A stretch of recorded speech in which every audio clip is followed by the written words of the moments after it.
Hello students. तो आज start कर रहे हैं वेक्टर।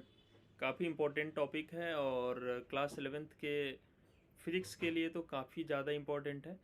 ठीक है, तो आपको थोड़ा थोड़ा आइडिया होगा भी। वैसे फिजिक्स किसी भी क्लास में बिना वेक्टर के पढ़ना तो मतलब अच्छा फिजिक्स नहीं पढ़ सकते आप, है ना। अच्छे क्वेश्चंस को बिना वेक्टर के नहीं किया जा सकता है। तो चलो वेक्टर स्टार्ट करते हैं। तो वेक्टर के डेफिनेशन वगैरह तो आपको आइडिया है, ये मैं जानता हूँ। वेक्टर के डेफिनेशन में सबसे पहले उसके लिए आपको जानना पड़ेगा कि क्या है जो वेक्टर नहीं है। तो स्केलर्स हैं जिनको हम वेक्टर नहीं बोलते हैं। स्केलर्स क्या होता है, जिसको रिप्रेजेंट करने के लिए हमें सिर्फ मैग्नीट्यूड का नीड होता है, बस उसके यूनिट के साथ। लेकिन हमें उसके लिए कोई डायरेक्शन का नीड नहीं होता है। जैसे मास हो गया, टाइम हो गया, वॉल्यूम हो गया, स्पीड हो गया, है ना। इसके लिए हम जैसे मास बोल दो 4 kg, 5 kg, 10 kg, तो इट्स एनफ, क्लियर हो जाता है कि क्या है वो। ठीक है। लेकिन अगर मैं कुछ चीज़ें होती है जिसको अगर आप सिर्फ बता दोगे कि बस ये इतना यूनिट है, लेकिन आप उसका डायरेक्शन नहीं बताओगे तो बड़ा ही मतलब इनकम्प्लीट हो जाता है उसका रिप्रेजेंटेशन। ठीक है, तो उस पर हम आते हैं। साथ में स्केलर क्वांटिटी है, उसका एडिशन, सब्ट्रैक्शन और मल्टीप्लिकेशन, ये सब जनरल अलजेब्रा के रूल से होता है। लाइक अगर मेरे पास एक 4 kg का मास है, 3 kg का मास है, if you want to add this to masses then it will be equal to 7 kg। तो we can add easily, we can subtract, we can multiply, no problem. ठीक है। लेकिन आगे बात करते हैं वेक्टर का। वेक्टर का कंप्लीट डिस्क्रिप्शन जो होता है वो सिर्फ न्यूमेरिकल वैल्यू विथ यूनिट से नहीं हो पाता है। जैसे मैं बोल दूँ तुम्हारे ऊपर एक फोर्स लग रहा है 4 न्यूटन का, या 10 न्यूटन का, या 20 न्यूटन का है। तो अब वो देखो तुम्हारे ऊपर फोर्स लग रहा है, ये this is not complete, this may be in in your favour और अगेंस्ट यू। तो ये जानना इंपॉर्टेंट है कि भाई ये फोर्स मेरे साथ क्या करने वाला है, मेरा फेवर करने वाला है या मेरे अगेंस्ट जाने वाला है। तो हियर डायरेक्शन इज इंपॉर्टेंट। ठीक है। तो हमें कुछ फिजिकल क्वांटिटी को रिप्रेजेंट करने के लिए सिर्फ उसका मैग्नीट्यूड से काम नहीं चलता। मैं बोल लूँ कि तुम्हारी स्पीड जो है वो बहुत अच्छी है और 20 मीटर पर सेकेंड है। ठीक है, तो सिर्फ मैग्नीट्यूड से काम चलेगा क्या? यार हम अपने गोल के डायरेक्शन में जा रहे हैं या गोल के अपोजिट जा रहे हैं, ये भी तो जानना जरूरी है। समझ रहे हो? तो स्पीड, इसको हम लोग बोलते हैं वेलोसिटी। तो वेलोसिटी का सिर्फ वैल्यू बता दे, numerical value with unit, it is not sufficient. तो इसको एग्जैक्टली जानने के लिए we need to know its direction. ठीक है। तो यहाँ जैसे वेलोसिटी हमने लिख रखा है 10 metre per second, is not complete description of velocity, we also have to specify its direction. ठीक है, आगे बढ़ते हैं। तो आप समझ गए वेक्टर और स्केलर में डिफरेंस। साथ में वेक्टर का एडिशन सब्ट्रैक्शन होता है, इसका अलग रूल होता है। We can not use the rules of algebra to represent it, to add और सब्ट्रैक्ट इट। ठीक है, नेक्स्ट है टू रिप्रेजेंट अ वेक्टर। ठीक है, हमें क्या करना पड़ता है, we need to draw a parallel line parallel to given vector. Suppose हम किसी वेक्टर को रिप्रेजेंट करना चाहते हैं, उसको रिप्रेजेंट करने के लिए हम लाइंस का यूज़ करते हैं। ठीक है, और उसका जो लेंथ होता है लाइन का, वो उसके मैग्नीट्यूड के प्रोपोर्शनल होता है। ठीक है, सपोज जैसे मैप में सपोज यहाँ पटना टू दिल्ली का डिस्टेंस सपोज 1000 किलोमीटर है, तो मैप में हम 1000 किलोमीटर थोड़े थोड़े दिखाते हैं। हम लोग 1000 को कुछ स्केल पे मेजर कर ले कि 1000 किलोमीटर को हम 1 सेंटीमीटर डिस्टेंस से रिप्रेजेंट करेंगे। ऐसा वेक्टर में भी होता है कि हम वेक्टर को रिप्रेजेंट करने के लिए छोटे छोटे लाइन का हेल्प करते हैं, और उस लाइन में हम डिसाइड कर लेते हैं कि अगर वेक्टर का मैग्नीट्यूड 5 है, तो उस 5 मैग्नीट्यूड को रिप्रेजेंट करने के लिए हम 1 सेंटीमीटर लाइन का यूज़ करेंगे। तो सिमिलरली 10 सेंटीमीटर को रिप्रेजेंट करने के लिए हमें 2 यूनिट का लाइन यूज़ करना पड़ेगा। और क्या होता है, वेक्टर में डायरेक्शन भी इंपॉर्टेंट है। सपोज हमने यहाँ पर वो डायरेक्शन दिखा रखा है नॉर्थ साउथ ईस्ट वेस्ट, और कोई किसी का स्पीड 3 मीटर पर सेकेंड है। सिर्फ इतना कहने से नहीं होगा, हमें साथ में इसका डायरेक्शन भी बताना पड़ेगा कि ये ईस्ट से 45 डिग्री डायरेक्शन में जा रहा है। इसको नॉर्थ ईस्ट डायरेक्शन भी बोलते हैं। तो यहाँ हमें वेक्टर को देखो एक लाइन से हमने रिप्रेजेंट कर रखा है। यहाँ पे जस्ट अ मिनट, वेक्टर को यहाँ हमने एक लाइन से रिप्रेजेंट कर रखा है, आप देखो। ठीक है, और just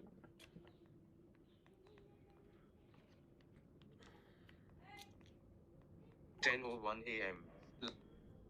Home button to the right. Voice over off. ठीक है। तो यहाँ पर हमने इसको एक उससे रिप्रेजेंट कर रखा है, वेक्टर को एक एरो से रिप्रेजेंट कर कर रखा है, वेक्टर ऐसे ही रिप्रेजेंट होता है। ठीक है। तो यहाँ पे आप देख सकते हो कि जैसे हमने यहाँ से यहाँ एक लाइन ले रखा है, देख रहा है, दिख रहा है आपको? तो ये हो गया एक वेक्टर, और साथ में ये हमने उस वेक्टर जो उसका ओरिजिनल डायरेक्शन है उसके पैरेलल ही लाइन ड्रॉ किया है। ठीक है। तो ऐसे हम वेक्टर को रिप्रेजेंट करते हैं यूजिंग लाइन। अगर ये 3 मीटर पर सेकेंड है और हमने इसको रिप्रेजेंट किया, तो हमें 6 मीटर पर सेकेंड रिप्रेजेंट करना है सेम डायरेक्शन में। तो आप कैसे रिप्रेजेंट करोगे? यहाँ से इसका लेंथ आप डबल लोगे, ये अच्छा कलर नहीं है। यहाँ से इसका लेंथ आप क्या लोगे? डबल, और यहाँ यूज़ करेंगे, ये हो गया आपका 6 मीटर पर सेकेंड। सपोज मैं टुवार्ड्स बेस्ट रिप्रेजेंट करना चाहता हूँ, कितना? 1.5। इसका लेंथ अगर हमने ले लिया है 1 सेंटीमीटर, तो ये हाफ सेंटीमीटर लेंथ से आपको इधर एक वेक्टर रिप्रेजेंट करना पड़ेगा 1.5 मीटर पर सेकेंड। तो अब बात समझ गए? वेक्टर को रिप्रेजेंट करने के लिए एरो यूज करते हैं। एरो का लेंथ उसका मैग्नीट्यूड के प्रोपोर्शनल होता है, और डायरेक्शन वेक्टर के पैरेलल ही होता है ना, कुछ भी डायरेक्शन में नहीं दिखा सकते वेक्टर को। ठीक है। जैसे यहाँ 3 मीटर पर सेकेंड है, तो ठीक है। नोटेशन फॉर वेक्टर, वेक्टर को लेटर्स के हेल्प से भी रिप्रेजेंट किया जाता है। हम लोग इसको डिनोट करते हैं। इसके लिए क्या करते हैं, इंग्लिश का कोई एक अल्फ़ाबेट ले लेते हैं, उसके ऊपर एरो बना देते हैं, मतलब वो वेक्टर को रिप्रेजेंट कर रहा है। अब हमें हमेशा तो एरो नहीं बनाएंगे, सपोज हम लेटर से रिप्रेजेंट करना चाहते हैं, तो कुछ टेक्स्ट उसके बारे में लिखना चाहते हैं, तो हम हर बार हम लोग गिवन अ वेक्टर, एरो तो नहीं बना देंगे, उसके लिए एक लेटर बोल देते हैं कि let this is vector A, this is vector B, कुछ नाम दे देते हैं। जैसे हमारा आपका नाम है ना, वैसे वेक्टर का भी नाम दे देते हैं, है ना।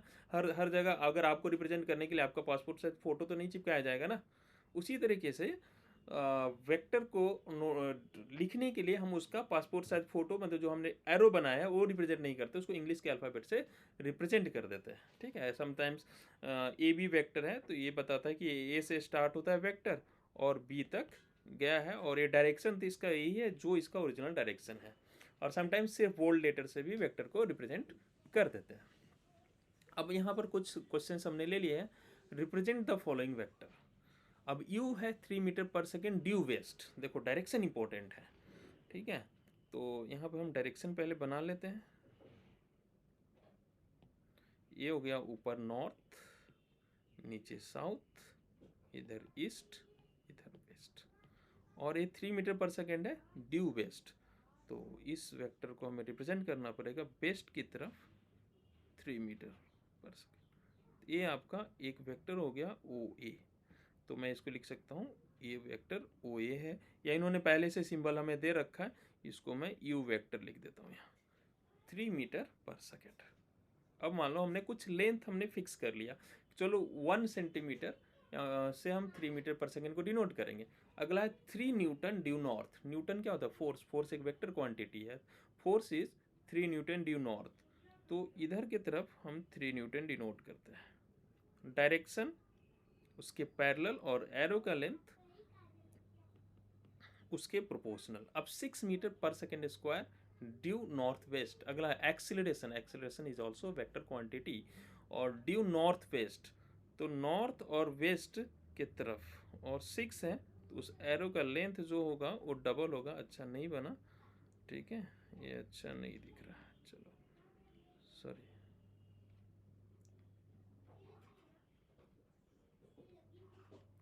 तो इसका डबल एरो का लेंथ ले लिया, और ये जो है ये आपका 6 मीटर पर सेकेंड स्क्वायर, और this is acceleration vector A.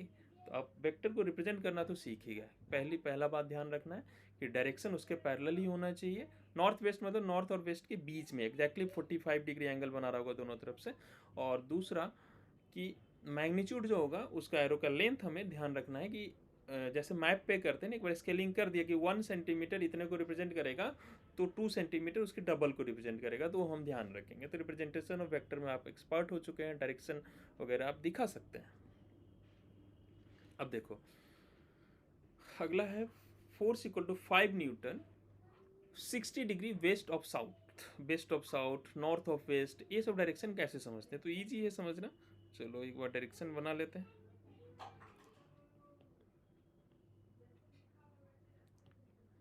ये है आपका east, west, north, south. 5 newton 60 degree west of south, west of south. देखो तो अपने को क्या करना है, ऑफ लिखा हुआ है ना, ऑफ साउथ, तो ये एंगल आपको साउथ से लिखना लेना है। अब साउथ से ईस्ट के तरफ भी एंगल ले सकते हैं या इधर भी एंगल ले सकते हैं, तो किधर लेना है, वेस्ट, वेस्ट ऑफ साउथ, तो साउथ से 60 डिग्री एंगल बनाना है वेस्ट की तरफ। तो मैं ये ले लिया और 5 न्यूटन को ऐसे रिप्रेजेंट कर दिया, and this angle is 60 degree. 5 Newton, this vector is force. बात समझ में आ गया। और मैग्नीट्यूड का ध्यान रखेंगे ना, इसका एरो का लेंथ उसी तरह रिप्रेजेंट करेंगे। जैसे है acceleration is 2 metre per second square north of west. अब वेस्ट पे चले जाओ और वहाँ से ऑफ वेस्ट है, ऑफ वेस्ट है, वेस्ट पे जाओ और वहाँ से अब इधर आना है तो इधर आना है। तो साउथ ऑफ वेस्ट रहता है तो नीचे की तरफ आते हैं, नॉर्थ ऑफ वेस्ट है ऊपर की तरफ 30 डिग्री, और छोटा सा एरो बनेगा यहाँ पे 2 मीटर पर सेकेंड स्क्वायर के लिए, और यहाँ पर एंगल बनाएगा 30 डिग्री, तो नॉर्थ ऑफ वेस्ट। ठीक है, तो आप समझ गए हैं कैसे रिप्रेजेंट करते हैं इसमें वेक्टर को। एंगल बिटवीन टू वेक्टर, अब दो वेक्टर के बीच में एंगल कैसे पहचानते हैं, तो इसका सिंपल सा फॉर्मूला है कि आप वेक्टर को देखो कि एंगल देखने से पहले आप वो देखो कि इस तरह से देखो कि दोनों एक दूसरे से दूर जा रहे हैं, तो उस समय जो स्मॉलेस्ट एंगल होगा वही होगा। यहाँ पर देखो एक वेक्टर u है जो कि इधर जा रहा है, एक वेक्टर इधर जा रहा है, दोनों एक दूसरे से दूर जा रहे हैं, इन दोनों के बीच दो एंगल बन रहा है, एक एंगल इधर बन रहा है और एक एंगल ये छोटा वाला बन रहा है। तो अपने को क्या लेना है, smallest angle, so theta is the angle. ये जो 360 माइनस थीटा दूसरा एंगल होगा, इसको कंसीडर नहीं, इसको एंगल बिटवीन द वेक्टर नहीं बोलेंगे। Smallest angle when two vectors are going away from each other, वही हो जाता है angle between the two vectors. जैसे यहाँ पर देखो एक वेक्टर इधर जा रहा है और दूसरा वेक्टर इधर जा रहा है, इनके बीच में यहाँ भी एंगल बन रहा है, इस एंगल को मत देना। इसमें क्या हो रहा है, यहाँ पर दोनों एक दूसरे, ये इसके पास आ रहा है, ऐसा नहीं, ये इसके दूर जाना चाहिए, तो मैंने इसको इधर एक्सटेंड कर दिया, इधर एक्सटेंड कर दिया। अब देखो ये वेक्टर सपोज इधर जा रहा है, ये वेक्टर इधर जा रहा है, दोनों एक दूसरे से दूर जा रहे हैं, ये जो एंगल होगा इसी को angle between the two vectors बोलेंगे alpha, when they are going away from each other, है ना। इस एंगल को 180 minus alpha is not the angle between the two vector, इसको एक्सटेंड करना पड़ा। अब देखो इसका एरो इधर जा रहा है और इसका एरो इधर जा रहा है, now this is the angle between the two vectors. जैसे यहाँ पर बोला कि यहाँ पर इन वेक्टर के बीच का एंगल क्या है, अगर ये एंगल मुझे दे दिया है 120 डिग्री, तो बोला एंगल बिटवीन द वेक्टर क्या है, तो दोनों वेक्टर एक दूसरे से दूर जाने चाहिए, तो दोनों एक दूसरे, अभी तो क्या हो रहा है, ये इसके दोनों एक दूसरे के पास आ रहे हैं, ना ना ये एंगल नहीं हो सकता, तो इसको मैंने एक्सटेंड कर दिया इधर और इसको मैंने इधर एक्सटेंड कर दिया, अब दोनों एक दूसरे से दूर जा रहे हैं, हाँ ये एंगल जो होगा वही होगा angle between the two vector. लेकिन यहाँ पर वर्टिकली अपोजिट एंगल के कॉन्सेप्ट से ये एंगल भी 120 डिग्री हो गया, तो यहाँ angle between the two vector is 120 degree. यहाँ पर सपोज ये एंगल हमें दे दिया,